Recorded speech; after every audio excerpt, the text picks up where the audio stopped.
when you lay down at night and you know you've changed somebody's life, if that's locally, if that's nationally, or if that's globally, that's a rewarding feeling.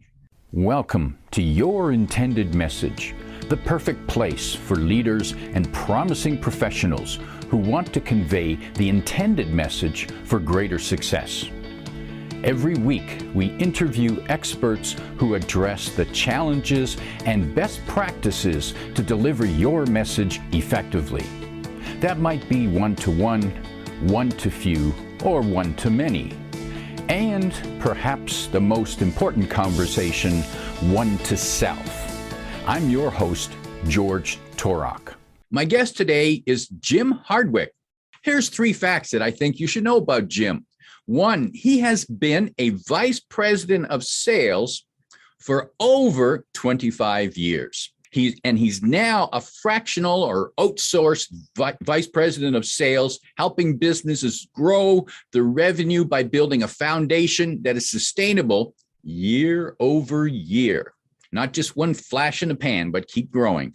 2, Jim's passion is that by embracing your servant's heart, you will elevate your business. Imagine that. And 3, Jim and his wife, Jody, head a dental team to Kenya every year. And in 2023, Jim will be taking a C-suite executives to Kenya on a retreat that will include an amazing safari experience along with sessions each day on how to embrace your servant's heart. That's Kenya 2023. Put that on the calendar. Jim Hardwick, welcome to Your Intended Message. Thank you, George. It's great to be here. I guess the 25 years of VP sales just means how old I am. I'm dating myself quickly. And here I thought, okay, you must be at least 26. Yeah, at least. I was born this way, and I'm going to go out this way with no hair. There we go. Well, that keeps it easy. You don't waste all that money on barbers. That's right. You're exactly right. Jim, what is this concept about servant, the servant heart? What does that mean? And how is that sustainable in business? Yeah, and it's just a great topic, and it's something that over the last few years I've really, really embraced, and it's changed my life. I was in corporate America for 36 years, and in corporate America, it's a lot about taking, it's about winning, and it's about surviving. Now, I was blessed because I learned a lot, I gained a lot of knowledge, but what I have found, and especially now that I'm out on my own, everything I do is how can I elevate that business? How can I elevate and serve that person? And so instead of taking, it's now giving. Let me give you a quick story, George, which kind of pulls this all together, because for years, my wife and I, we volunteered, we were young life leaders, we were at church. I mean, we did all those volunteer stuff. We gave money but I don't think I had the passion I have today. And so I read a book a few years ago called Halftime by Bob Buford. And it's what you do in the second half of your life to create a life of significance. And I've spent the last 10 years really trying to figure out what that was in my life. And so a friend of ours was over at the house one day, and she says, I just got back from Kenya. You have to go. It's an amazing experience. You're going to love it. And look at these pictures. And she's just showing us all these pictures of these animals. And Jody and I are going, great. We had no desire to go to Africa. It wasn't on our bucket list. We could care less. And that sounds so obnoxious, but that's just the way it just wasn't something we wanted to do. And so fast forward, 2 years go by, and we're still kind of talking about this whole Kenya thing. And we decided, okay, we'll go. It's a one and done. We'll have a great time. We'll go get to see the big animals, take lots of pictures, and we're done. So in 2018, we went on safari, and we went to a place called Base Camp Explorers. And Base Camp Explorers sits right on the Masai Mara in Kenya, which is connected to the Serengeti. And that's where the 1.5 million wildebeest migrate every year. 90% of the employees there are Maasai. And because of our connections with some of the people within base camp, we got to go to a school and we got to go to a clinic. Now, let me get back. Jody's a dental hygienist. Okay, so that's going to be preface of what we do. So we were standing at a medical clinic, and a medical clinic is a cinder block building with 2 rooms. There's some tables and chairs and virtually no supplies. They have a PA there who will deliver babies, triage things. It's amazing. We wouldn't even walk into this type of building in America. Okay, let's put it in perspective. And so I'm standing there with our guide, Derek, a Maasai guide, and he's got his typical Maasai traditional clothes on, which are bright yellow and red, and the jewelry. And I look at Derek, and something just an urge hit me, and I said, Derek, we never bring dental teams here. And Jody's standing right next to me. She knows what my mind's about. And he goes, no, they don't. They do bring some medical teams, but you know what? I've got a cavity right here. And at that instant, I went, bam, I'm bringing a dental team back. And so that night, we get back to the tent, and I look at Jody and I said, Jody, will you come alongside me if we bring a dental team back? Okay, that's the pivotal question. If she says no, I'm out. I can't do the dental work. And so she goes, absolutely. And then we just started planning. 10 months later, George, we take a team back to Kenya. We took all our supplies. We didn't know what we didn't know. I have since learned, and this is what's interesting, I've since learned that 0.5% of people that have a vision for a nonprofit actually bring it to execution and do it. Fortunately, I didn't know that statistics before we started. Jody and I are both A-type personalities. And we took 8 people back in 10 months. And we set up in a tent. We had to take all our supplies, everything with us. We couldn't go to a dental clinic there. And we saw 191 patients our first trip, which was in 4 days, amazing amount of work. We had a little boy who came in, 10 years old. He's in a worn out t-shirt, old shorts, and shoddy shoes. His whole side of his face is swollen. That's all infection. If we don't take care of that young boy and that infection goes to his brain or his heart, he won't see his 11th birthday. So we set him down, we take an x-ray of his teeth. And yes, we take a portable x-ray machine, and we take the x-ray of his teeth so we can see exactly which tooth and what needs to be done. The dentists go, they extract the tooth, and in a few days we gave him some medication, he will be on the mends to be healed. They don't have access to that dental care there. The access they have is 40 kilometers away. They don't typically have cars or any way to get there. And if they do go, it's $15 to clean a tooth because they don't have all their teeth, or $75 for an extraction. Now, mind you, these people make $2.74 a day. That's about the price of it. That's less than a Starbucks coffee. So here we are, people who never wanted to go to Africa. Now it's something we do every year.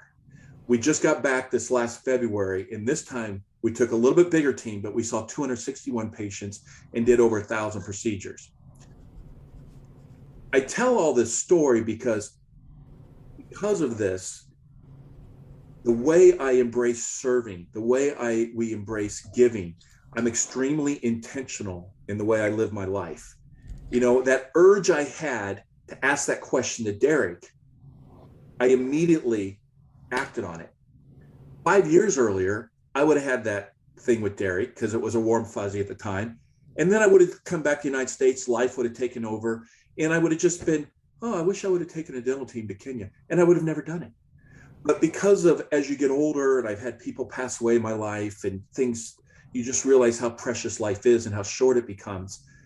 That when you think of something, you need to be intentional about that. And that's where I parlay that into how I serve my clients, how I serve my friends, my families, my neighbors. I get people to say to me, Jim, I understand serving. Yeah, that's cool, but I can't go to Africa, right? You're doing this thing that's great. They miss the point. The point is, You need to serve your neighbor, your community, lend an ear to somebody that needs help. Bring in the garbage cans for your elderly neighbor when it's raining. That's called service. And it's not hard. It's serving your employees as a business owner. And if you have employees, when's the last time you sat down and listened to them and actually listened? Not just said, how's it going? And let me tell you about my vacation. But these people respect you. They look up to you. And when have you actively sat down and asked them, what are your goals and aspirations? And how can I help you reach those? How can I serve you to get there? It doesn't mean you're a weak leader. It doesn't mean you can't hold people accountable. What that means is you're there to help them reach their goals and aspirations. Because most people's goals and aspirations aren't, I want to come to work 8 hours every day and continue to come to work out every day, to work every day. Most people's goals and aspirations is, I want to put my kids through college. I want to pay off my house. I want to buy a house. I want to go on a nice vacation. I want to buy a new car. How do you know that? I mean, those are just examples of what it really, really means to serve and to be vulnerable. So I'll just stop right here because I know I've talked a lot, and see if you have any questions. Did you, and you mentioned the second half of your life, making it worthwhile. Did you go through a transition where suddenly you had this realization that, gee, I need to serve more. I haven't been doing enough of that. Was there a transition? And was it the Africa trip that did it, or was it something that happened earlier in your life?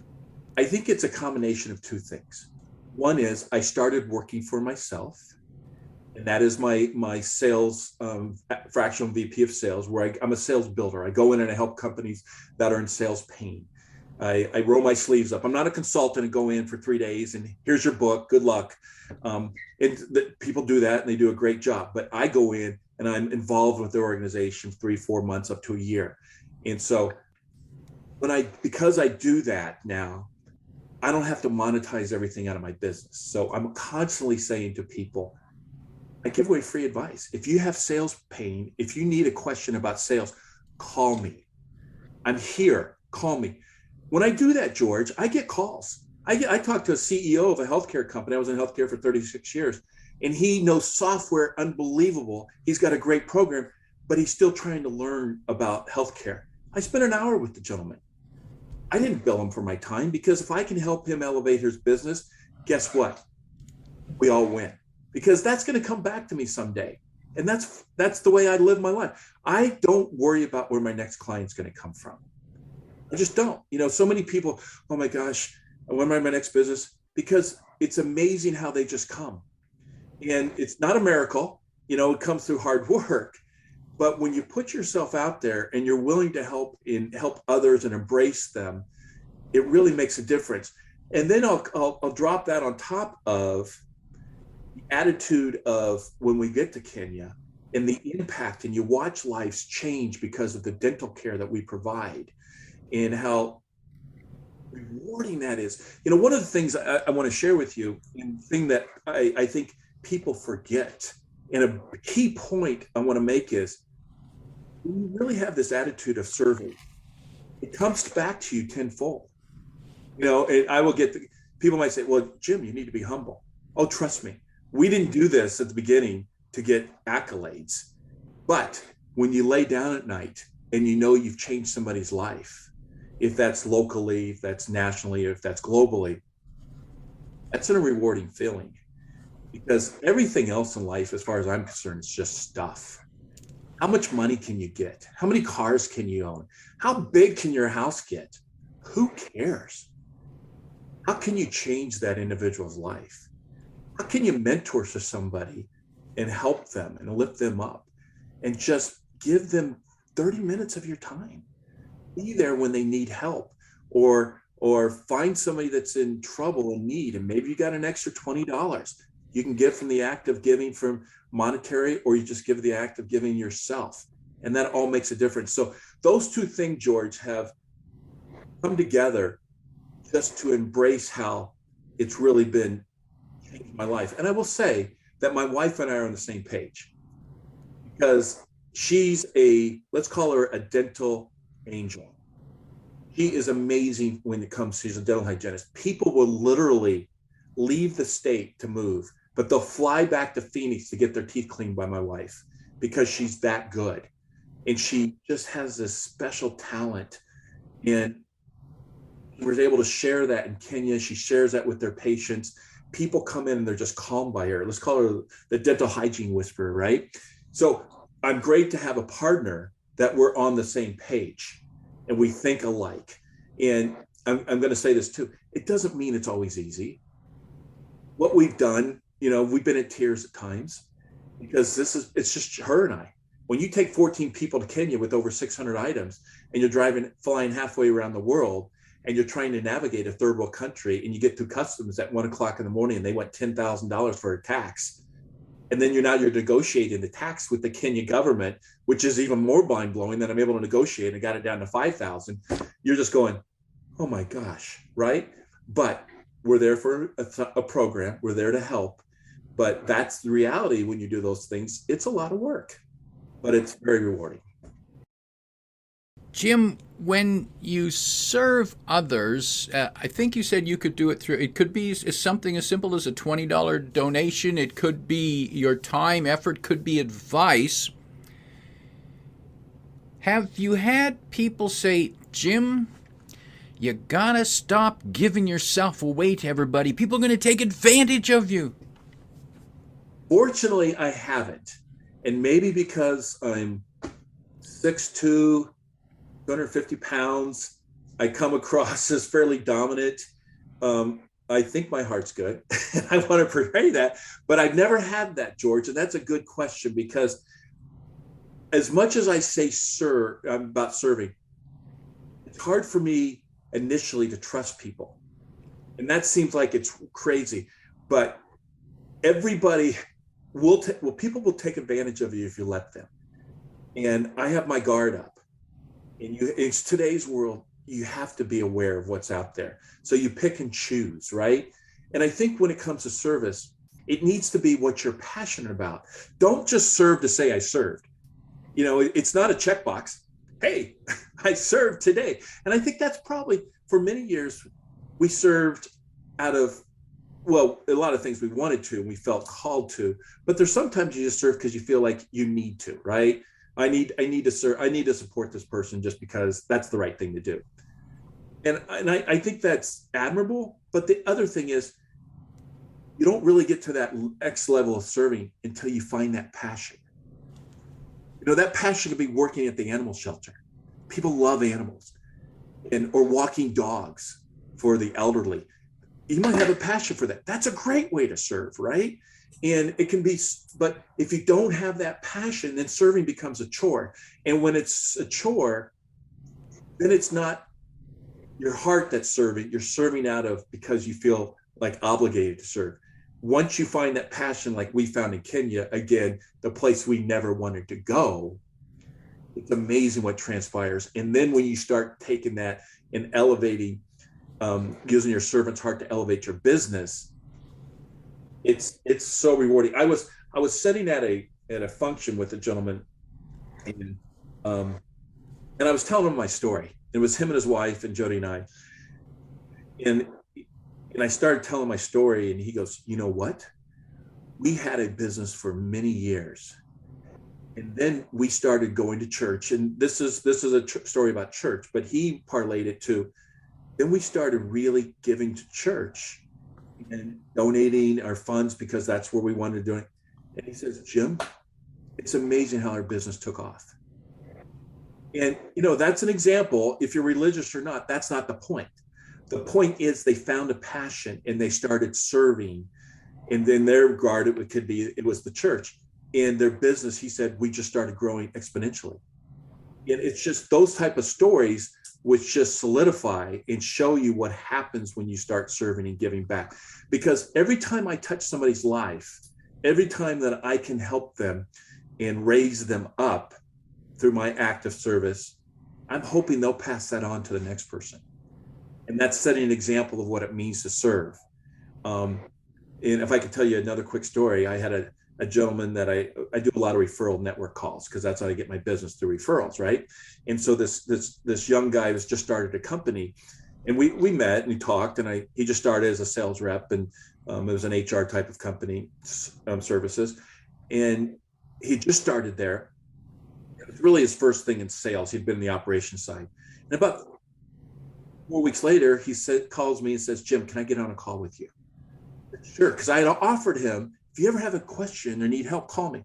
And so we set up a Zoom call. I spent 30 minutes with him, and I dissected what his issue was, because he could get the first appointment, but when nobody was showing up for a second appointment to have the appointment to talk about the business. And so we talked about it. I tweaked a few things the way he was saying it. And I pinged him 2 weeks later. I said, "How's it going?" He goes, "I've made 3 sales and I got 2 more appointments next week." 3 months later, he said, "I made the president's team. I'm going to be going on the trip this next year." Wow. Now that was, to me, that made me smile ear to ear. That's what the reward you get tenfold, because here's a young salesperson that's learning. I was able to help him be successful. Now he is able to feed his family better, help the business grow. That's what it's all about. So it's once again, I go back to, you don't have to monetize. You serve and you give, and guess what? He'll come back. I'm committed to that, and I know it works. Jim, I'm going to come back to the money thing side again. And here's my question. When you serve and you help others, you said it comes back, and you gave that one example of the couple who gave to their church and then their business took off after. Now, do you think that was because the others they help did things that sent customers or business to this business, or do you think it was because the people who served therefore felt better about themselves and performed better in their business because of that? I think it's the latter. I think it's because you take on a different persona when you put yourself out there. Okay, what's the world all about? I want to sell you something. I've got this. As a solopreneur, you don't know how many emails I get on a daily basis, or LinkedIn. "Hey, we can get 5,000 leads for you, and you're going to close 1,600 customers by Tuesday. Trust us." It's only $500 a month. There's no guarantees, but we know it works. There's some of those businesses where I have seen it all. All they want to do is take, because they need to grow their business, right? When you flip that and say, "This is how I can help you. This is how I can serve you," discover what their pains is, and that's basically sales. And you look at ways you can help your customers and try to, instead of selling to your customers, they all of a sudden build trust. And they go, "I'll pay more because I trust you." And it's amazing what happens is, now you need to give a fair price. You don't go out and astronomically. But the other thing I think that comes with this whole serving thing and this trust issue, which is part of it, is being vulnerable, George. You need to be vulnerable to who you are. They need to see who you are, your character, what kind of person you are. When they see that, they'll embrace that. And I think that's the same way with your employees, when your customers. If you put this barrier up and it's all about, look how great I am, and look what I can do for you, that's not the direction we need to go. It's, this is me. Let me see how I can help you and work with you. And let's see if we can come together and then grow this together. And when you take that attitude, because it's a servant's attitude, it can be very, very transformational for both of us, for everybody. One thing I will say is, there's been books written on the servant's leadership, on servant's heart. What I'm talking about isn't anything new. What I'm trying to stress with people is, embrace it and be intentional. We talk about it, but a lot of people don't take it to that next level and actually act on it, because life takes over. This happens, you get an illness. There's so many things that makes life difficult. And so when you have that whole feeling of what's important in life, and when you get that set, it really makes a difference. I am I will say blessed now that I work for myself. I'm having the most fun I've ever had in my life. I'm probably working the hardest I've ever worked in my life. So anybody that's listening to this that has their own business, you guys know, and I value each one of you because it's hard. In corporate America, there might be 50, 400, 50,000 employees behind you. You can hide or you can be stressed out to the max very, very easily. When it's just you, there's only one person, and but it is so rewarding, and it's fun. I'd love to say that word fun because it's a lot of fun. Jim, you mentioned that you offer to people if they want to have a talk with you about their sales, just give you a call. What's the best way to get hold of you? Email is the best way to get a hold of me, or you can call me. I'll give you my phone number. It's 623-451-1080. Or my email is jhardwick@salesacceleration.com. And that's acceleration with an X, not an E. And that's the tricky part. But I'm on LinkedIn, and anybody that wants to talk or wants to learn more about Kenya, let's talk, because that's how. And the other thing is, there's a whole group of people that are fractional people, and we all help each other. And the whole referral networking piece is vital for each of our success. And so I'd love to share ideas, help you. And if there's a solopreneur that's struggling with sales, just call me. Guess what? It's free. And you can find that contact information in the description below.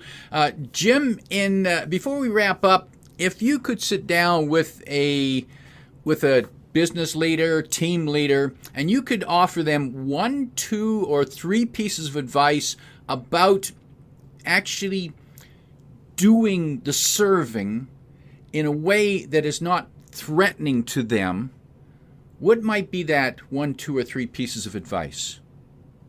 I would say be real, be vulnerable with your employees. Build trust. When you can gain that trust and the employees know that you're there to help them be successful, and they sincerely feel that, your business is going to take off. It's just taking that extra 2 minutes sometimes just to praise somebody when they've done a good job with recognition and you've acknowledged them. I've seen it a lot where, and this is not necessarily the case in small business owners, but for large corporations, where when the CEO walks in, the president of the company walks in, he can tell a joke and it might not be funny, but everybody laughs, right? Because that's the right thing to do. The important thing for those folks is get down on the level of your employees and understand what their issues are. Don't surround yourself with all the yes men. Be real, be out in the field, talk to your customers. It's your customers that are buying from you. If they're not buying from you, you better darn well figure out why, because ultimately it's your responsibility. So it's not hard, but people make it hard. It's that trust, it's that vulnerability, and then lead with passion and lead with that servant's heart. Valuable advice. My guest today is Jim Hardwick, reminding you that when you serve, it comes back tenfold. If you like what you heard, remember to like, comment, and share this podcast. Come back every week for more practical insights to help you deliver your intended message. I'm your host, George Torok.